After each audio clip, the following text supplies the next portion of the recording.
မင်္ဂလာပါကျွန်တော်ဒီနေ့ sharing လုပ်ပေးချင်တာတော့ .bat back ဆိုတဲ့ back file တစ် file เนาะအရှိကတော့ bat ch back ဆိုတဲ့ file တစ် file ကိုဘယ်လိုတည်ဆောက်မလဲဆိုတဲ့အကြောင်းအရာလေးပဲဖြစ်ပါတယ် back file ဆိုတာဘာလဲ back file ဆိုတာက command line တွေကိုအစီအစဉ်တကျရေးပြီးတော့ကိုလုပ်ချင်တာကိုလုပ်ခိုင်းလိုက်တာပဲဖြစ်ပါတယ်ဥပမာကျွန်တော်ကCPU စစ်တဲ့ command လေးပေါ့နော်ဖုန်းလုံး CPU စစ်တဲ့ command လေးကိုကျွန်တော် site အတွင်းမှာရေးထားတယ် adb device adb shell cat proc cpu info ဆိုပြီးတော့ကျွန်တော်ရေးထားတယ်ရေးပြီးတော့ကျွန်တော်ဒီ file လေးကို save လိုက်တယ်ပြီးတော့ပိတ်လိုက်မယ် okay ဒီကောင်လေးကိုကျွန်တော် double click ပေးလိုက်တယ်ဒီကောင်အလုပ်လုပ်မှာမဟုတ်အဲ့တော့ဒီ file လေးကိုကျွန်တော်ကအလုပ်လုပ်စေချင်တာဖြစ်ပါတယ်အဲ့တော့ဒီကောင်လေးကိုအလုပ်လုပ်စေချင်တယ်ဆိုရင်တော့ကျွန်တော်ကဘာလုပ်ပြရမလဲဆိုတော့ back file တစ် file တိစောက်ပေးဖို့လိုအပ်ပါလိမ့်မယ်အဲ့တော့ကျွန်တော်ကဒီ command လေးကို back file တစ် file အနေနဲ့တိစောက်မှာဖြစ်ပါတယ်ကျွန်တော် back file ကိုဘာလုပ်လို့ရလဲဆိုတော့ back file ကိုကျွန်တော် notepad တွေကျွန်တော် notepad တွေ wordpad တွေဝင်ဝါစတဲ့ text editor တွေသုံးပြီးတော့ကျွန်တော်ဖန်တီးလို့ရပါတယ်အဲ့တော့ back file မှာနှစ်မျိုးရှိရကြiterative move နဲ့ batch move ဆိုပြီးနှစ်မျိုးရှိပါတယ် iterative move batch move ကိုနောက်တစ်မျိုးဘယ်လိုခေါ်လဲဆိုတော့ silent move လို့ခေါ်ပါတယ် iterative move ဆိုတာဘယ်လိုလဲဆိုတော့သူကအသုံးပြုတဲ့ user နဲ့အပြန်အလှန်ချိတ်ဆက်ထားတာကိုပြောတာဖြစ်ပါတယ်ဥပမာကျွန်တော်ဒီ make for Samsung ဆိုတဲ့ back file လေးပေါ့ဒီ back file လေးဆိုသူကဒါ user ကိုသူကပြန်ပေးတယ်1ကိုနှိမ့်ဘာလုပ်မှာလဲ2ကိုနှိမ့်ဘာလုပ်မှာလဲ3ကိုနှိမ့်ဘာလုပ်မှာလဲ4ကိုနှိမ့်ဘာလုပ်မှာလဲဥပမာကျွန်တော်4လေးကိုနှိမ့်ကြည့်လိုက်ရင်ဒါတော့သူက4နဲ့ပတ်သက်တဲ့အချက်လက်လေးပြန်ပြီးကြာပါလိမ့်မယ်ဒါကuser ကိုပြန်ပြီးတော့မေးတာဖြစ်ပါတယ်အဲ့လိုမှမဟုတ်ဘူးဆိုရင်ကျွန်တော်ကအခုဥပမာကျွန်တော်ကင်မရာတွေက C ပေါ့နော် C ရမှာကျွန်တော်new folder လေးတစ်ခုစောက်လိုက်မယ် new folder လေးတစ်ခုစောက်လိုက်မယ်ဥပမာကျွန်တော်test ပေါ့ test ဆိုတဲ့ file တစ် file စောက်လိုက်တယ်အဲ့ဒါကိုကျွန်တော်မလိုအပ်တဲ့ file လေးတွေကျွန်တော်ထည့်ထားလိုက်တယ်ပေါ့နော်မလိုအပ်တဲ့ file လေးကိုကျွန်တော်အဲ့ test ထဲမှာထည့်ထားလိုက်တယ်ဆိုတော့ဒီ test ထဲမှာရှိတဲ့ file ကိုကျွန်တော်ရှင်းလင်းချင်တာပေါ့နော်ရှင်းလင်းချင်တာဆိုတော့ဘယ်လိုလုပ်မလဲဆိုတော့C ဘောကျွန်တော် right click ထောက်မယ်ပြီးရင် C ဘောကျွန်တော် click ထောက်တယ်ပြီးရင် shift key လေးရ right click ရတွဲနေလိုက်တာ shift key လေးရ right click ရတွဲနေလိုက်တယ်သူ့မှာ open command window here ဆိုတာလေးပေါ်လာလိမ့်မယ်အဲ open command window here ဆိုတာလေးကိုကျွန်တော် click ထောက်လိုက်ရင်သူ့ရဲ့ back file ပေါ်လာလိမ့်မယ်sorry သူ့ရဲ့ command file ပေါ်လာလိမ့်မယ်ဒီ command မှာကျွန်တော်ကဒီအထက်မှာရှိတဲ့test ထဲမှာရှိတဲ့ဒီမလိုအပ်တဲ့ file ကိုကျွန်တော်ရှင်းလင်းမှာဖြစ်ပါတယ်နော်အဲ့တော့ဘယ်လိုရိုက်မလဲဆိုတော့ဒီမှာကျွန်တော် command ရိုက်ပြီးဖို့လိုအပ်ပါလိမ့်မယ် okay အဲ့တော့ကျွန်တော် del ဆုံးတော့ကျွန်တော်ပေးခဲ့တဲ့ file နာမည် test test လို့ပေးခဲ့တာဖြစ်ပါတယ်အဲ့တော့ del test test လို့ရိုက်လိုက်ပါတယ် del test ပေါ့ test ဆိုတာကကျွန်တော်တို့ရဲ့ file ရဲ့နာမည်လေးဖြစ်ပါတယ် del ဆိုတဲ့ command ကတော့သူ့ရဲ့ directory ကိုပြောတာဖြစ်ပါတယ်ကို directory တစ်ခုထဲမှာရှိတဲ့ file တွေကိုဖြတ်တဲ့ခါမှာသုံးတဲ့ command ဖြစ်ပါတယ်အဲ့တော့ကျွန်တော်အခု C drive ထဲမှာရှိနေတဲ့ test ထဲမှာရှိတဲ့ file တွေကိုဖြတ်ချင်တာဖြစ်တဲ့အတွက်ကြောင့်သူက del directory ထဲကနေပြီးတော့ကျွန်တော် test ဆိုတဲ့ file တွေကိုရိုက်လိုက်တာဖြစ်ပါတယ်ပြီးရင် enter ခေါက်ချလိုက်တယ်enter ခေါက်ချလိုက်ရင်သူကမေးတယ် are you sure yes or no ပေါ့ဒီ file တွေကိုဖြတ်မှာလားမဖြတ်ဘူးလားလို့မေးတယ်ကျွန်တော်က n ကိုနှိပ်လိုက်လို့ရှင် enter ခေါက်ချပေးလိုက်မယ်ဒါဆိုသူကဒီ test ထဲမှာရှိတဲ့ file တွေကိုဖြတ်သွားမှာမဟုတ်ဘူးဘာကြောင့်လဲဆိုတော့ကျွန်တော်က no နှိပ်လိုက်လို့ဟုတ် okay ဆုံးတော့ command လေးကိုပဲကျွန်တော်ပြန်ရိုက်မယ် del test ပေါ့ဒီအ test လို့ရိုက်တယ် enter ပြန်ခေါက်ကြည့်တယ်သူက yes or no မေးတယ် y လို့နှိပ်လိုက်တယ် enter ခေါက်ချလိုက်မယ်ဒါကိုကျွန်တော် test ထဲမှာရှိတဲ့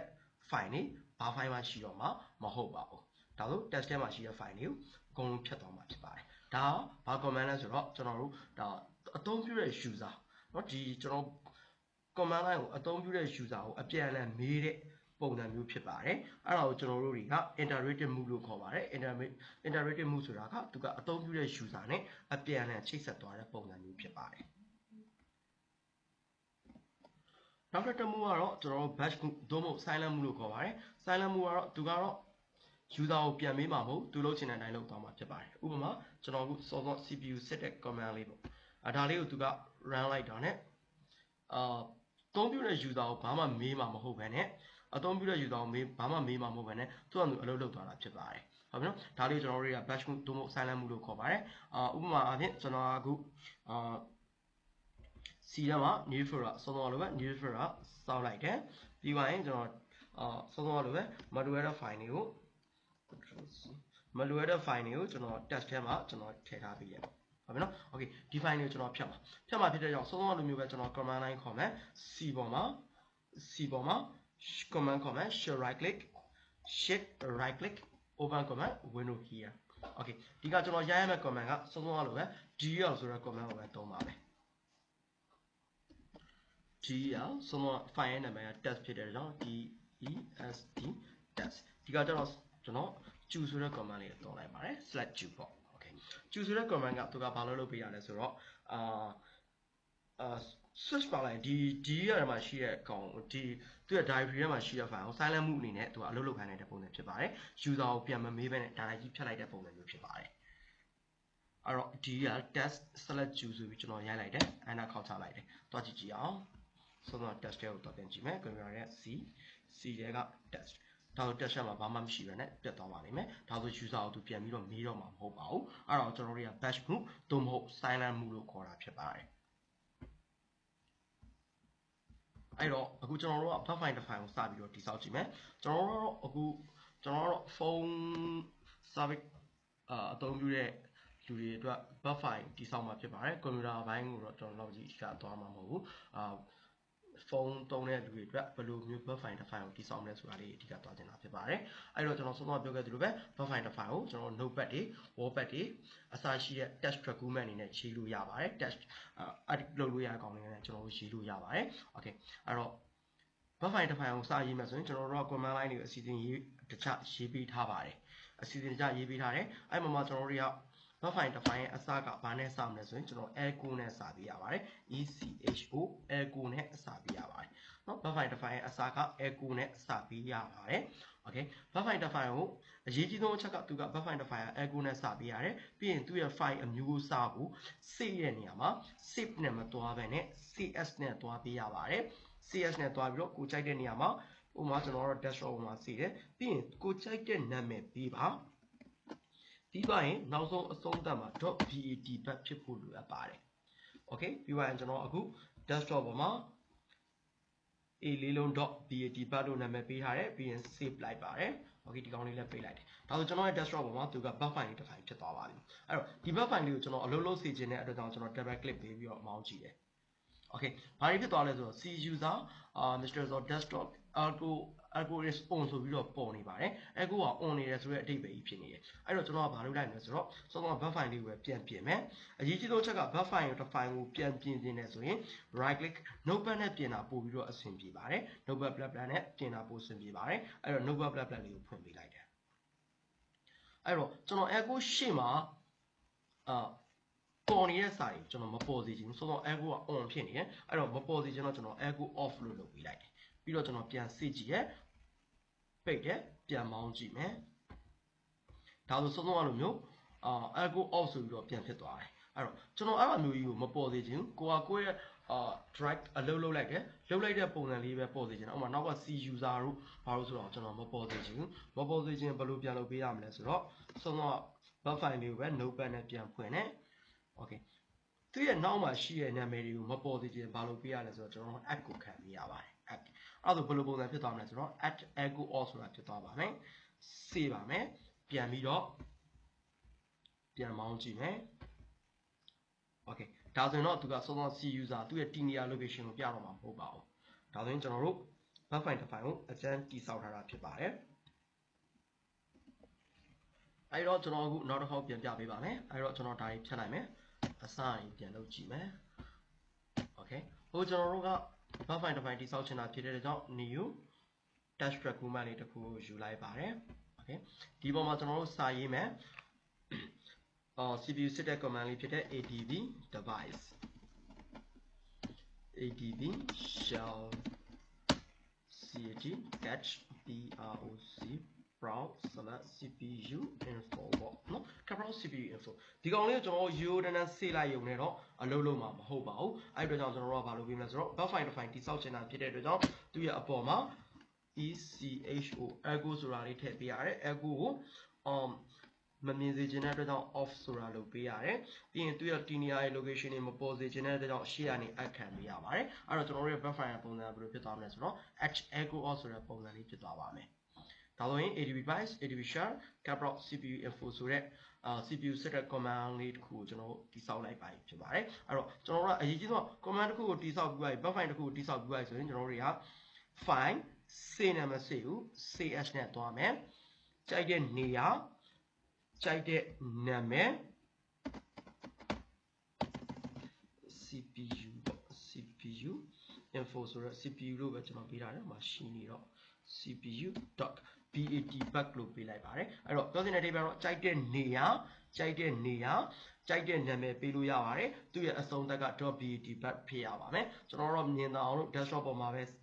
စေမယ် cpu.bat လို့ပေးထားပါတယ်ပြီးတော့ရင်စေလိုက်မယ်Okay ဒီကောင်လေးကိုပေးလိုက်လို့ရပြီကျွန်တော် desktop ပေါ်မှာ cpu.bat ဆိုတဲ့ bat file လေးတစ် file ဖြစ်သွားပါပြီအဲ့တော့အဲ့ကောင်လေးကိုကျွန်တော် double click ပေးပြီးတော့ run ကြည့်တယ် run ကြည့်လိုက်တယ်သူက 80byte ဆိုတော့ command ကိုတော့သူအလုပ်လုပ်သွားတယ်ဒါပေမဲ့အောက်ထပ်မှာကျွန်တော် cpu ဆက်တဲ့ command ကိုတော့သူအလုပ်လုပ်မှာမဟုတ်ဘူး Okay ဘာလို့အလုပ်မလုပ်တာလဲဆိုတော့ကျွန်တော်တို့ bat file လေးကိုကျွန်တော်ပြန်ပြင်မယ် right click ပြင်ခြင်း notepad plan နဲ့ပြင်ပါတယ်သူက share နောက်က command တွေအကုန်လုံးတပေါင်းတစ်စီးရေးပေးရပါတယ် share နောက်က command line ကိုတပေါင်းတစ်စီးရေးပေးရပါတယ်အဲ့တော့ကျွန်တော်က capproc cpu info ကိုအပေါ်ကိုကပ်ပြီးတော့အခုလိုမျိုး adb share capproc cpu info လို့ရေးပါတယ်ကိုခိုင်းနေတဲ့အရာတွေအားလုံးကို open inverted comma close inverted comma ကြားထဲမှာထည့်ပေးရပါတယ်အဲ့တော့သူရဲ့ command ပုံစံကဒါမျိုးလေးဖြစ်သွားလိမ့်မယ် adb share capproc cpu info okay ကျွန်တော်စေးလိုက်မယ်ပိတ်တယ်ပြန်မောင်းကြည့်မယ် cpu.bat ကျွန်တော်အခုဖုန်းတစ်လုံးနဲ့ကွန်ပျူတာနဲ့ချိတ်ဆက်ထားပါတယ်ဖုန်းကို USB backing on ထားပါတယ်အဲ့တော့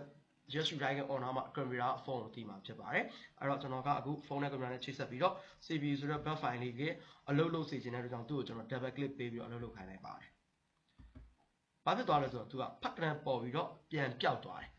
ဘာလို့လုပ်သွားလဲဆိုတော့ကျွန်တော်တို့မသိလိုက်ဘူးသူအလုပ်တော့လုပ်သွားတယ်ဒါပေမဲ့သူဘာလုပ်သွားလဲဆိုတော့ကျွန်တော်မသိလိုက်ဘူးအဲ့အတွက်ကြောင့်သူ့ကိုနောက်တစ်ခေါက်ပြန်ပြင်ပါမယ် right click notepad black သူဘာလုပ်သွားလဲဆိုတော့သိကျင်တဲ့အတွက်ကြောင့်ကျွန်တော်သူ့ရဲ့ bat file လေးကိုခဏရက်တက်မှာဖြစ်ပါတယ်အဲ့တော့ pausec ဆိုတဲ့ command ကိုကျွန်တော်သုံးပါတယ် okay ပြီးရင်စစ်ကြည့်တယ်ပိတ်တယ်ပြန်ပြီးတော့ run ကြည့်မယ်okay ဒါဆိုရင်တော့ 80 device ကျွန်တော်တို့ရဲ့ဖုန်းရဲ့အမျိုးအစား MB7582 တဲ့เนาะကျွန်တော် CPU အမျိုးအစားလေးကိုစစ်ဆေးလို့ကြာပါပါတယ်ဒါတော့ကျွန်တော် bat file တစ် file အလုပ်လုပ်သွားပြီပေါ့ဟုတ်ပြီအဲ့တော့ bat file တစ် file ကိုလုပ်ဖို့အတွက်ကိုကျွန်တော်အဓိကလိုအပ်တာကဘာတွေလိုအပ်မလဲဆိုတော့ bat file ရဲ့အစက echo နဲ့စရမယ် echo နောက်မှာရှိနေတဲ့ဒီနေရာကြီးမပေါ်စေချင်ဘူးဆိုရင်ကျွန်တော်တို့က add လေးထည့်ပေးရပါတယ်သူရဲ့ echo လေးကိုecho ဆိုတာယူမပေါ်စေချင်တဲ့အတွက်ကျွန်တော် off ဆိုတာခံပေးရပါတယ်ဟုတ်ပြီနော် okay အဲ့တော့ကိုယ့်ရဲ့ဥမာကျွန်တော်အခုခဏလေးမြင်ပါကျွန်တော်အခုဒီ bat file လေးကို run လိုက်တဲ့အချိန်မှာသူက C Windows System32 cmd.exe ဆိုပြီးတော့သူ့ရဲ့ location ကဒီအပေါ်မှာပေါ်နေတယ်ဒီအပေါ်ကိုကျွန်တော်မပေါ်စေချင်ဘူးဒီအပေါ်ကသူက title လို့ခေါ်ပါတယ်ဒီ title ကိုကျွန်တော်မပေါ်စေချင်ဘူးဒီနေရာမပေါ်စေချင်ဘူးမပေါ်ဘဲနဲ့ကိုကြိုက်တဲ့နာမည်ကိုကျွန်တော်ပေးချင်တယ်ပေးချင်တယ်ဆိုတော့ကျွန်တော်ဒီကောင်ကိုနည်းနည်းလေးပြန်ပြင်ဖို့လိုအပ်ပါတယ်ဘယ်လိုပြင်မလဲဆိုတော့ okay သူကခေါင်းစဉ်ဖြစ်တဲ့တော့ title လို့ပြောကျွန်တော်ရိုက်လိုက်တယ်ရိုက်ပြီးတော့ကိုကြိုက်တဲ့နာမည်ကိုရိုက်ပါမယ်ကျွန်တော်တို့ကို CPU info ဆိုတော့ CPU info လို့နာမည်လေးပေးတယ်စစ်ကြည့်တယ်ပြန်မောင်းကြည့်မယ်okay ဒါကိုသူကဒီမှာ CPU info ဆိုတဲ့နာမည်လေးပေါ်သွားပါတယ်ဟုတ်ပြီနော် okay အဲ့တော့ကျွန်တော်အခုဒီမှာသူကblack and white ဖြစ်နေတယ် black and white ဖြစ်နေဆိုတော့ကျွန်တော် black and white အနေနဲ့မသုံးစင်ကျွန်တော် color လေးနဲ့သုံးစင် color လေးနဲ့သုံးစင်ဆိုတော့ကျွန်တော်သူ့ကို color ထပ်ထည့်မယ် color ထပ်ထည့်မယ်ဆိုတော့ notepad နဲ့ပြန်ဖွင့်တယ်ပြီးသွားရင် color သူ့မှာတော့ color ဆိုတဲ့ command ကိုမသုံးပါဘူး color လို့ပဲသုံးပါတယ် okay color ဘာရောင်တွေရှိတာလဲဘာရောင်တွေရှိတယ်ဆိုတော့ကျွန်တော်လည်းမမှတ်မိဘူးအဲ့တော့ဘာလုပ်မလဲဆိုတော့သူ့မှာမရှိတဲ့အရောင်ဖြစ်တယ်မရှိတဲ့အရောင်ကိုကျွန်တော်ရိုက်ကြည့်တယ်ဥပမာ9ဆိုရင်သူ့မှာအဲ့အရောင်မရှိတော့ကျွန်တော်စေ့တယ်ပိတ်တယ် double click ပြန်ပေးကြည့်တယ်9ရှိတယ်ဆိုတော့ကျွန်တော်9ရောင်မသုံး okay ကျွန်တော်သူ့ color တွေကိုသိချင်တာ color code တွေသိချင်တာဆိုတော့ကျွန်တော်9 set လို့ပြန်ပေးကြည့်တယ် set ကတော့ change တယ်မရှိဘူး okay ပိတ်တယ်ပြန်မောင်းကြည့်တယ်သူကပြောတယ် color တွေမှားနေတယ်ဆိုကြောင်းသူပြတယ်သူသုံးရမယ့် color တွေကဒီ color လေးကိုသူပြောတယ်0 black 1 blue 2 green အဲ့တော့ကျွန်တော်တို့ကဒီ color လေးတွေကိုလည်းကျွန်တော်တို့မှတ်ထားဖို့လိုအပ်ပါလိမ့်မယ်အဲ့တော့ကျွန်တော်ဒီ color code တွေကိုကျွန်တော် screen ရှုလိုက်တယ် okay desktop ပေါ်မှာပဲ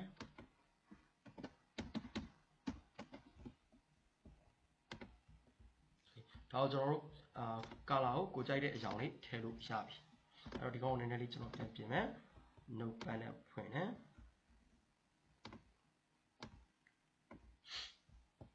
ဆိုတော့ကာလာကုတ်တွေကျွန်တော်ပြင်မယ်ကာလာက0က black တဲ့1က blue တဲ့9ကတော့9က light blue အပြာရောင်တောက်တောက်လေးဖြစ်တယ်နော် okay အဲ့တော့ကျွန်တော်အပြာရောင်ပေါ်မှာအဖြူရောင်တင်ကြည့်မယ်ဆိုတော့97တင်ပြီးတော့စစ်ကြည့်ရပြီးရင်ပိတ်မယ် minimize လုပ်ရပြန်ဖွင့်ကြည့်မယ် okay သူကအပြာရောင်ပေါ်မှာဒါဆိုရင်အဖြူရောင်လေးပေါ်လာဖြစ်ပါတယ်အဲ့တော့ပြောချင်တဲ့အဓိပ္ပာယ်ကတော့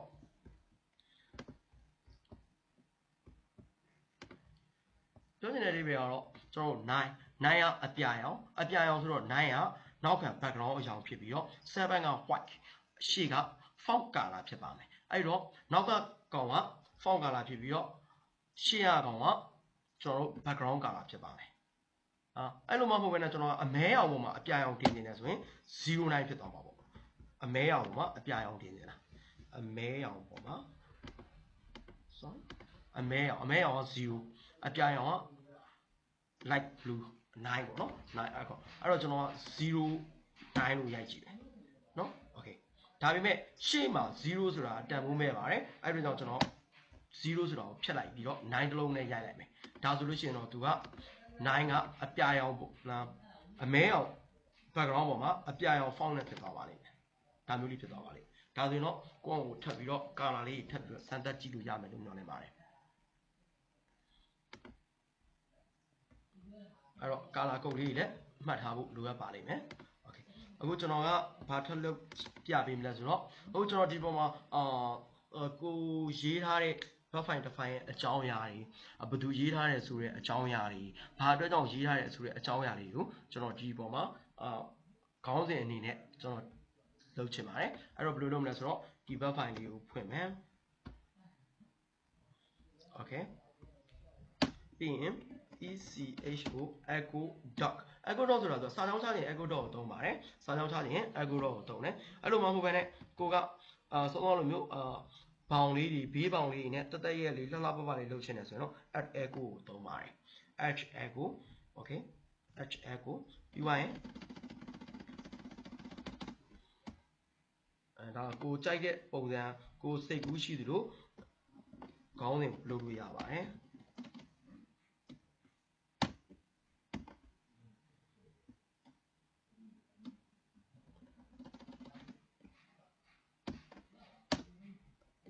echo echo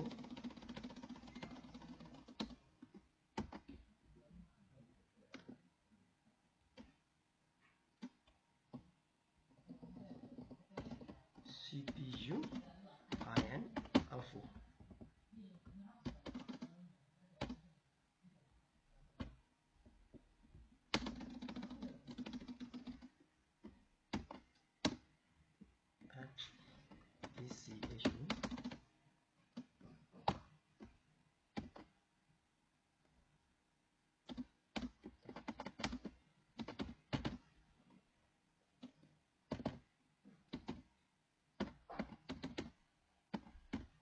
ဒါကျွန်တော် test လုပ်ပြတာဖြစ်ပါတယ်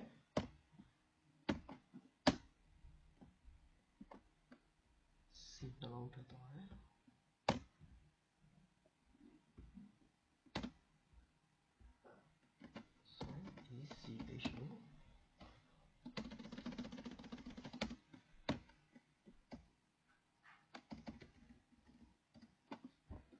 okay စေကြည့်မယ်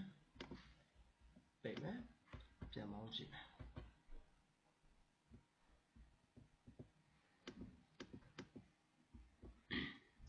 ဒါဆိုတော့ကျွန်တော် CPU စစ်တဲ့ buffer file တစ် file ရသွားပါပြီဒါ CPU စစ်တဲ့ buffer file တစ် file ပါတခါတည်းမှာကျွန်တော်ဒီမှာတော့ဘောင်းလေးအရန်ကတ်နေတယ်မကတ်စေခြင်းစာကြောင်းချလို့ရပါတယ်စာကြောင်းချခြင်းလည်းဆိုရင်တော့စောစောလိုပဲ notepad နဲ့ပြန်ပြင်မယ်စာကြောင်းချခြင်းခေါက်echo echo doc လေးကိုသုံးပေးပါတယ် echo doc ကစာကြောင်းချဖို့အတွက်ဖြစ်ပါတယ်ပြန်ပေါင်းကြည့်မယ်အဲ့ဒါတော့သူတို့ကစာကြောင်းချပါပါပြီ သူစာရောက်ချပါပါလိ။နောက်ကျွန်တော် CPU ဆက်တဲ့ buffer file တစ် file ကို planning တစ်ခုတိစောက်လုပ်ပြီးသွားပြီဖြစ်ပါတယ်။အဲ့တော့ဒီကကြတော့ကျွန်တော်က CPU ဆက်တဲ့ buffer file တစ် file မဟုတ်ဘဲနဲ့မြန်မာ font ထည့်တဲ့ buffer file တစ် file ကိုရေးကြည့်မယ်။အဲ့တော့စောစောလိုပဲ test track command လေးတစ်ခုပဲယူသုံးမယ်။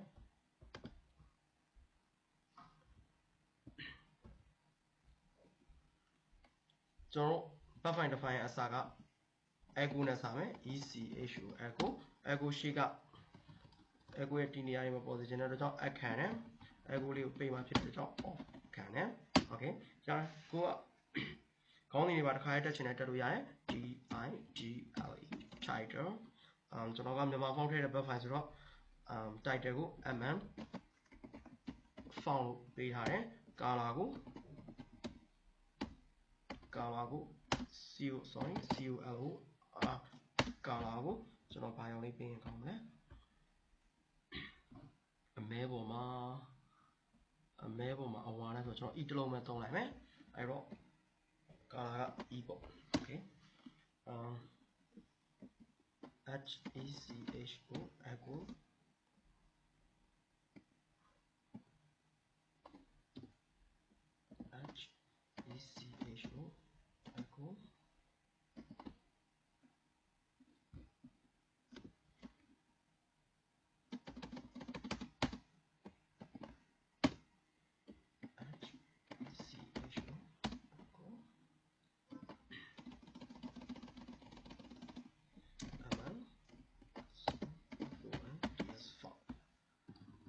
font ပေါ့နော်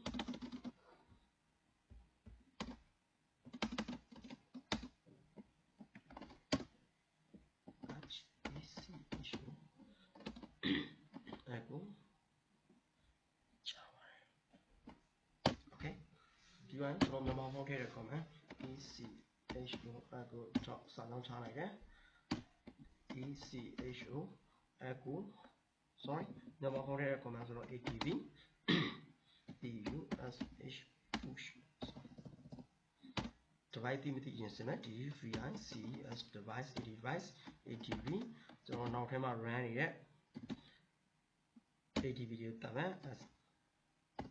atv k ser ver server atv ki llk sorry struts server atv k server atv struts server ဒီတော့မှာ atv push ဟိုမှာ 1.ttl ဆိုတဲ့ file လေးကို data အောက်က local အောက်က tmp အောက်ထဲကိုရှာပြီးပို့မယ်ပြီးတော့မှ atv share နဲ့ဝင်မယ် rushimi စမယ်ဆိုတော့ စု atv share စုခွင့်ပြုချက်တောင်းမယ်ဆိုတော့ mount minus ကို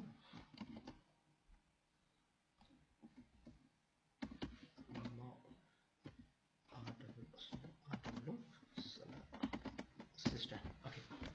အဲ့တော့ပြောချင်တယ် adb share နောက်က command line တွေအကုန်လုံးတစ်ဆက်တည်းရေးပြရပါတယ်အဲ့တော့ကျွန်တော်ဘယ်လိုရေးလိုက်မလဲဆိုတော့ adb share စုနောက်က command line ကိုဘာလို့ပေးရလဲဆိုတော့ -c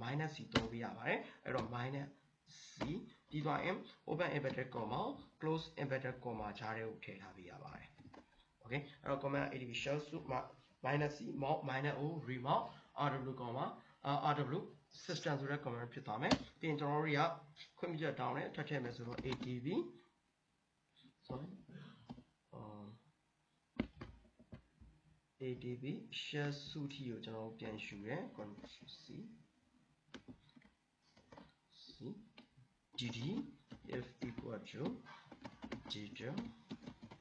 logger tmp အောက်မှာရှိရ 1.ttf ကို configure ဆိုတဲ့ command နဲ့ပို့ပါမယ်ဘယ်ကိုပို့မလဲ system အောက်က font အောက်ကဥပမာ draw some forward detail ကိုပို့မယ်ဒီဟာကို id sans back.ttf အောက်ကိုပို့လိုက်တယ် close inverted comma okay အဲ့ကောင်အတည်ပြုမယ်ဆိုတော့ adb ပြန်ရေးမယ် share စု -c open inverted comma ဆိုတော့ chmod 044 system အောက်က for က drop sum for back.ddf ကိုကျွန်တော်တို့အတည်ပြုပေးလိုက်တာ okay အားလုံးပြီး reboot ချပါဆိုတော့ adb reboot အားလုံးဘာလဲသိကြတော့ PAUSE patch okay အဲ့တော့ဒါဆိုကျွန်တော်တို့ buffer file define ကျွန်တော်တို့ရေးပြီးပါပြီဒါနဲ့ buffer file define အနေနဲ့တော့ဖြစ်အောင်မှာမဟုတ်ဘူးအဲ့တော့ buffer file define အနေနဲ့ကိုကမြင်ကျင်တဲ့တွေ့ကျင်တဲ့ဆိုရင်တော့ဒီ file လေးကိုဘာလုပ်ပေးရမလဲဆိုတော့ file ch နဲ့တွားမယ် desktop ပေါ်မှာပဲကျွန်တော် mm file လို့နာမည်ပေးရပြီးသွားရင် .bat ဘတ်နဲ့အဆုံးသတ်ပေးပါတယ်ပြီးရင် save ပေးလိုက်တယ်ပိတ်ကြည့်လိုက်မယ်ဒါဆိုကျွန်တော် desktop မှာ mm.bat ဆိုတဲ့ file လေးပေါ်လာပါပြီအဲ့ကောင်လေးကို double click လေးပေးပြီးတော့အလုပ်လုပ်ကြည့်မယ် okay ဘာကွာဝါလဲဆိုတော့ကျွန်တော်အဲ့မှာအဓိကပြောချင်တာဘာကွာဝါလဲဆိုနှုတ်နဲ့ရေးထားတာနဲ့နှုတ်ပတ်နဲ့ရေးတဲ့နေရာမှာအရန်ကွာထားပါတယ်နှုတ်နဲ့ရေးတဲ့နေရာမှာသူ့ရဲ့ linear location ကမှန်မှာမဟုတ်ဘူးဒီမှာဆိုကျွန်တော်ရဲ့ act လေးနေရာလွဲသွားတယ်အဲ့တော့ကျွန်တော်ပြန်ပြင်ခြင်းနဲ့ဆိုရင်ဘာနဲ့ပြင်မလဲဆိုတော့နှုတ်ပတ်နဲ့ပြင်ကြည့်မယ်နှုတ်ပတ်နဲ့ပြင်တဲ့အချိန်မှာသူ့ရဲ့လွဲနေတဲ့နေရာလေးပြပေးပါတယ်ဟုတ်နော်အဲ့တော့အကောင်းဆုံးကတော့ buffer file define ကိုပြန်ပြင်ခြင်းနဲ့ရေးခြင်းနဲ့ဆိုရင်နှုတ်ပတ်နဲ့ရေးတာပို့ပြီးတော့အဆင်ပြေပါလိမ့်မယ်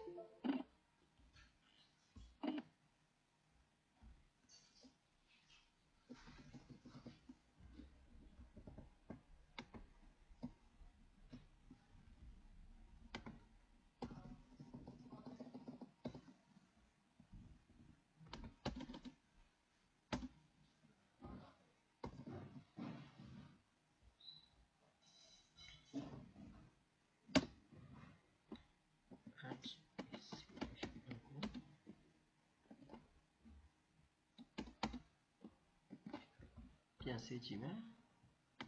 ဆေးတယ်ပြန်မောင်းကြည့်မယ်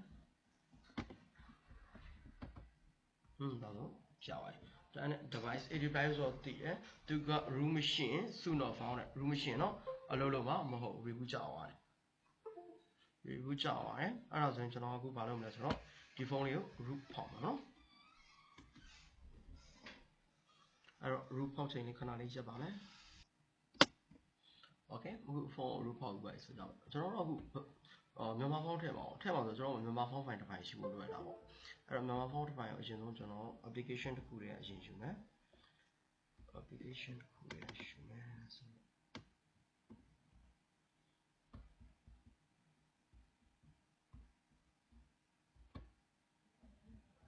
တော့ထည့်ဖို့တော့ကျွန်တော် application တစ်ခုကိုထည့်ရကျွန်တော် form file တစ်ခါကိုယူမယ်နော်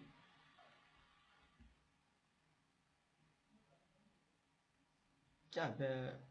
application ပဲဖြစ်ဖြစ်ရပါတယ်ဒါနဲ့အကောင်းဆုံးတော့ကောင်းတာတော့တော်တော်များများကတော့အဆင်ပြေတာတော့ကျွန်တော် smart ဆိုကြည့်လေးရပို့ပြီးအဆင်ပြေပါတယ်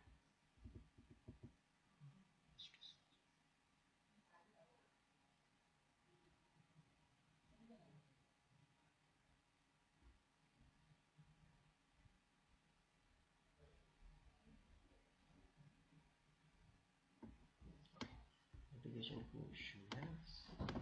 ခွဲလိုက်မယ်အဲ့ဒါကျွန်တော် form file တစ် file လို့ကျွန်တော်ဖြစ်ပါတယ်အဲ့တော့အဲ့ထဲက .ttl file လေးကို copy ကူးလိုက်မယ်ပြီးတော့တည့်ရဖြစ်သွားအောင်လို့ကျွန်တော် adbm force ဆိုတဲ့ folder လေးထဲမှာထည့်ထားပြီးတယ်ပြီးတော့ကျွန်တော်ဆိုတော့ဒီ command ထဲမှာကျွန်တော်ရေးထားတာက 1.ttf လို့ကျွန်တော်ရေးလိုက်တယ်နော် 1.ttf လို့ရေးရတာဖြစ်တဲ့အတွက်ကြောင့်ဒီ form လေးကိုလည်းဆရာကျွန်တော်က 1.ttf လို့ပေးလိုက်တယ် okay ပြီးမှဒီ buffer file လေးကိုလည်းဒီထဲထဲကိုတစ်ခါရွှေ့ထားလိုက်တယ်အဲ့ဒါဆိုရင်ကျွန်တော်အခုဒီ buffer file လေးကိုတစ်ချက်ပြန်စစ်ကြည့်မယ်လောက်ကနေဖွင့်တယ် 1.ttf ဆိုတဲ့ file လေးကို data logger တန်းနဲ့ကိုယာယီပို့တယ် adb shell ခွင့်ပြုချက်တောင်းတယ် dd နဲ့ရွှေ့တယ် office ကွက်နဲ့ပို့တယ်အတည်ပြုတယ် reboot ချတယ် okay ရပြီအဲ့ဒါဆိုကျွန်တော်ဒီကောင်လေးကိုဖုန်းနဲ့ computer နဲ့ချိန်ပြီးတော့ဒီကောင်လေးကို run ကြည့်မယ်ဆိုတော့ double click ပေးလိုက်တယ် device တည်သွားတယ်သူသွင်းနေတယ်ဖုန်းက reboot ကြောက်အောင် permission deny နဲ့ခွင့်ပြုချက်မပေးဘူးပြောပါတယ်ဒါဆိုဒီကောင်မှာ root မရှိသေးလို့ဖြစ်ပါလိမ့်မယ်အဲ့တော့ကျွန်တော် root ရှိမရှိသိချပြန်စစ်ကြည့်မယ်